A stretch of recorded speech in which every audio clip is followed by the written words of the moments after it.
ఇప్పుడు దీంట్లో మీరు అడిగే క్వశ్చన్ ఏంటంటే అలాంటప్పుడు మీరు కనిపించకుండా వెళ్ళిపోయారు, మీ ఫోన్ ఎందుకు స్విచ్ ఆఫ్ అయి ఉందంటే ఫోన్ స్విచ్ ఆఫ్ అవడానికి 3 రీజన్స్ ఉన్నాయి. ఒకటి, నాకు ఇంటెన్షన్ తెలియట్లా పోలీసు ఒకటి.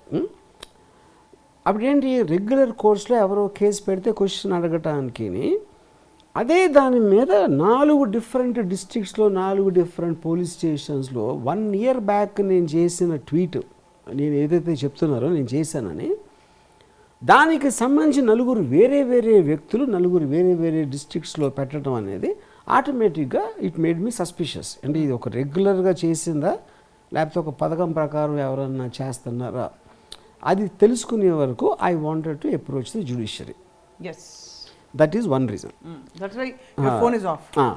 ఎందుకంటే I wanted that time to be given to the judiciary to serve. ఎందుకంటే పోలీస్ ఇంటెన్షన్లో అంటే నీ పర్టికులర్ పోలీస్ ఆఫీసర్ అంటలేదు, ఈ పర్టికులర్ ఇది అంటలేదు వాడు. ఎందుకంటే ఫస్ట్ ఆఫ్ ఆల్ ఎప్పుడు చెప్పలా మేము అరెస్ట్ చేయడానికి వచ్చామని చెప్పలేదు, చేస్తున్నామని మీడియాలో చెప్పలా. మీడియాలో ఇంతవరకు నేను ఎక్కడా చూడలేదు ఆ ఇన్స్పెక్టర్ కానీ ఎవరు కానీ రామ్ గోపాల్ని అరెస్ట్ చేయడానికి వచ్చాము, అరెస్ట్ వారెంట్ మా దగ్గర ఉంది, ఆయన తప్పించుకుని తిరుగుతాం వాళ్ళు చెప్పలా ఇంతవరకు. సో అప్పుడు ఎందుకు వచ్చారో కూడా I'm not very sure. So ఆ 10:30కి ఎందుకు వచ్చారో మీకు తెలియదు? నాకు తెలియదు.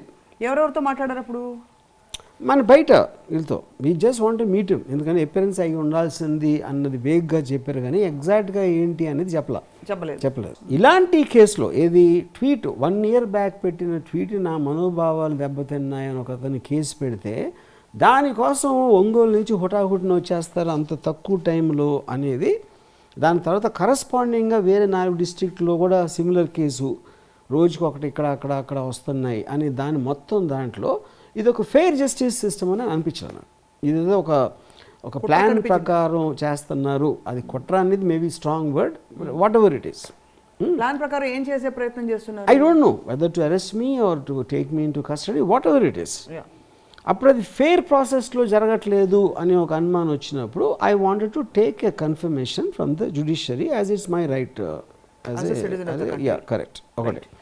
రెండో రీజన్ ఏంటంటే ఈ పరామర్శలు తట్టుకోలేకపోయింది. ఎలా ఉన్నారు, పని ఉన్నారు అంటే మన ఫ్రెండ్స్ చుట్టాలు వీళ్ళందరూ అంటే మీడియాలో వస్తుంది కదా న్యూస్, ఆర్జీవీ అన్ని చుట్టుముట్టిన పోలీసులు అంటే వాళ్ళందరి పరామర్శలు వాళ్ళు క్యూరియాసిటీతో అవ్వచ్చు, లేకపోతే భలే అయింది నా కొడుకు అని కొంతమంది సంతోషపడేవాళ్ళు అవ్వచ్చు.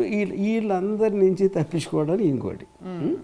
మూడో రీజను నా పక్కన ఉన్న వాళ్ళ మొహాలు చూడలేక, వాళ్ళు చూడలేకంటే వాళ్ళు ఏదో అయిపోతుందని. But the main reason is of course the first reason.